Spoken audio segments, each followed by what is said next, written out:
Good morning, students. Welcome to your business studies class. So, today we'll be starting with a new chapter number 6, staffing. Before starting with the chapter, let us first discuss that what all topics we will be covering in this chapter. We'll be covering concept of staffing, importance of staffing, staffing process, components, elements, aspects of staffing, which includes recruitment. Under recruitment, we'll be doing internal and external sources with its merits and demerits. Then selection process, training and development, concept, importance, training methods, and difference between training and development. Meaning of staffing.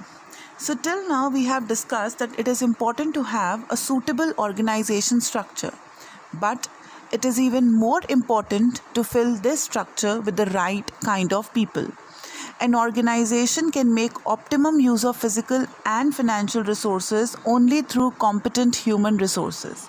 So hardworking, efficient people are the principal or most important asset of an organization. The key to success of any organization is right person at right job. If right kind of people are not put at right jobs, the organization would not be able to achieve its objective. Thus, appropriate human resources is essential for the success of an organization, and filling the position and retaining right and competent people is the focus of staffing function of management. So this is what we will be studying in this particular chapter, or in the third process of management, that is staffing. So as we can say that in simple words, staffing is that type of managerial function which is concerned with filling and keeping filled the positions in an organization structure. This is achieved by identifying requirement of workforce, followed by recruitment, selection, placement, promotion, appraisal, and development of personnel to fill the roles designed into organization structure. It is a process of hiring and developing the required personnel to fill in various positions in the organization.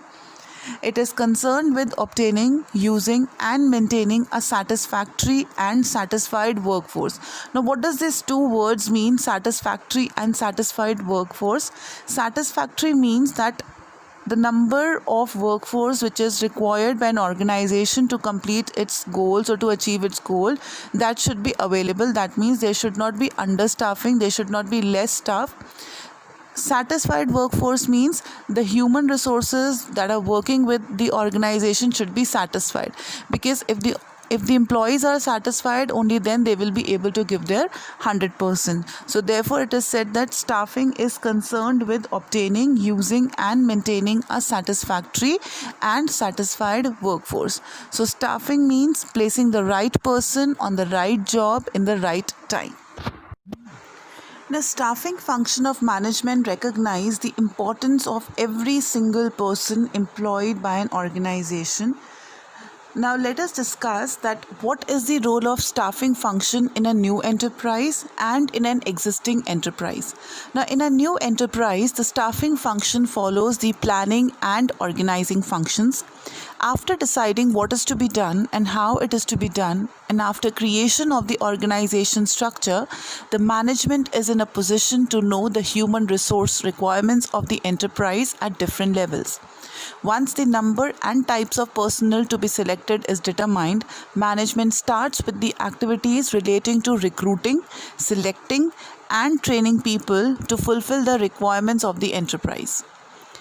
Role of staffing function in an existing enterprise. In an existing enterprise, staffing is a continuous process because new jobs may be created and some of the existing employees may leave the organization. So it is a continuous process, or it is a continuous function in an existing enterprise, but in a new enterprise it comes after planning and organizing. Importance of staffing. Now, staffing function must be performed efficiently by all the organizations. If right kind of employees are not available, it will also lead to wastage of materials, time, effort, and energy, resulting in lower productivity and poor quality of products. The enterprise will not be able to sell its product profitably. It is therefore essential that right kind of people must be available in right number at the right time. Please Mark these words: right kind of people, in right number and at the right time. They should be given adequate training so that wastage is minimum. They must also be induced to show higher productivity and quality by offering them proper incentives. So the right people, it is rightly said that the right people can help to take a business to the top.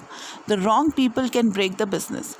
Now the need for staffing function has assumed greater importance these days because of the rapid advancement of technology, increasing size of the organization and complicated behavior of human being. So therefore it is the staffing function of management is very important. So let us discuss the importance of staffing function. So let's just quickly have a look. It says filling the roles by obtaining competent personnel, higher performance, continuous survival and growth, optimum utilization of human resources, and improve job satisfaction and morale. So let us discuss these importance one by one. First importance of staffing is filling the roles by obtaining competent personnel. Now staffing function is required to fill the various job positions. There will be no use of job position unless and until these are occupied by competent employees.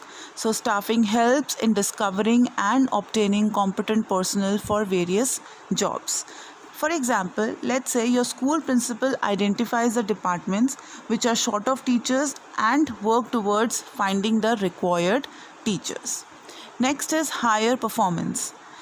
Now, staffing ensures higher performance by putting right person on the right job at right time. For example, in order to get best result, teachers who are proficient in business studies are the right people to be appointed in the commerce department to teach business studies. Next is continuous survival and growth. Now an organization grows with the efforts of its employees only. So by appointing competent and efficient employees, staffing ensures continuous survival and growth of the organization.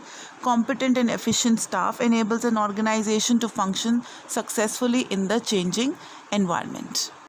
Next is optimum utilization of human resources. Now staffing helps to ensure optimum utilization of the human resources by avoiding overstaffing, which prevents underutilization of personnel and high labor cost. At the same time, it avoids disruption of work by indicating in advance the shortage of personnel. Next is improve job satisfaction and morale. Now staffing helps in improving the job satisfaction and morale of employees through objective assessment and fair reward for their contribution. For example, at the end of the year, the organization may plan appraisal for each employee to give Employee of the Year award. This brings satisfaction for the employees who work hard and also motivates others to work harder. So, in the end, we can conclude that staffing is an indispensable function of management. In the absence of it in organization, there will be less work, more play. Now, staffing as a part of human resource management. In small organizations, managers may perform all duties related to employee salaries, welfare, and working conditions, but as organizations grow and number of persons employed increases, a separate department called the Human Resource Department is formed, which has specialized in managing people. So the number of human resource specialists and size of his department gives an indication of the size of the business. So this human resource department or human resource management includes many specialized activities performed by the human resource personnel, which are first recruitment, that is search for qualified people, then analyzing jobs, collecting information about jobs to prepare job descriptions, developing compensation and incentive plans, training and development of employees for efficient performance and career growth, maintaining labor relations and union management relations, handling grievances and complaints, providing for social security and welfare of employees, defending the company in lawsuits and avoiding legal complications. So thus, staffing is an inherent part of human resource management, as it is a practice of finding, evaluating and establishing a working relationship with people for a purpose. So to sum up, we have done today the concept of staffing, which is putting people to jobs or finding right people for the right job. Then we had done the importance of staffing, that it is very important to put the right people at right job, as the right people can help to take a business to the top, or the wrong people can break the business, in which we had studied various importance of staffing, like filling the roles by obtaining competent personnel, higher performance, continuous survival and growth, optimum utilization of human resources, and improves job satisfaction and morale of the employees. Then we had done staffing as a part of human resource management and various activities performed by the human resource management, and we can say that staffing is a narrower term and human resource management is a broader term which contains staffing itself. So these are a few questions based on today's topic. I hope you understood the topic. Thank you so much, children.